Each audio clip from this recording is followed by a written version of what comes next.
Hello everyone, good morning, welcome back to our channel. আর সবাইকে জানাই শুভ রথযাত্রার অনেক অনেক শুভেচ্ছা।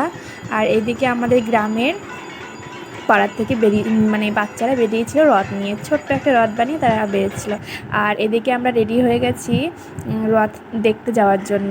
আর আমরা যখন গেছিলাম তখন প্রায় রথ টানা হয়ে গেছে, তাও ঘুরতে যেতে ইচ্ছা করছিল তাই।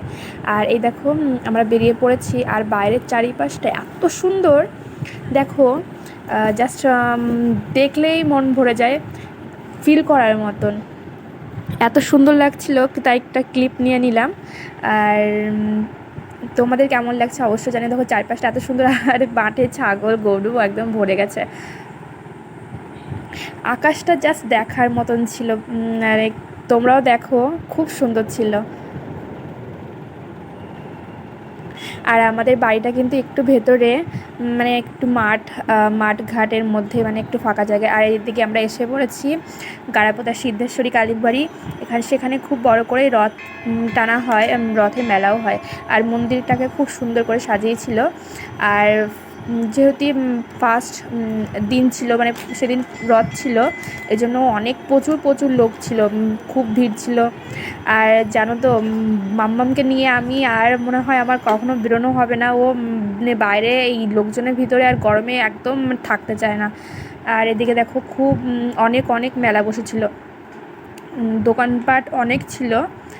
জাস্ট এপাশে ওপাশে একটু ঘুরেই, আর পাশে শিব মন্দির ছিল, সেটা ঘুরেই আমরা আবার বাড়ি চলে এসেছিলাম।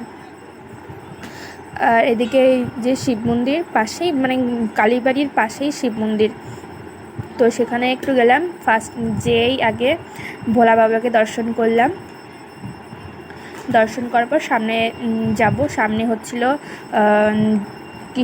রাধা কৃষ্ণের আরতি, সন্ধ্যা আরতি হচ্ছিল।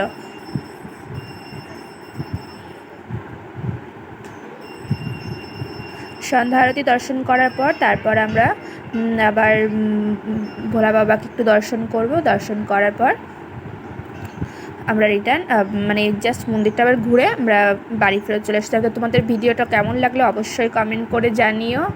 আর ভিডিওটা দেখে লাইক কমেন্ট শেয়ার করতে ভুলো না।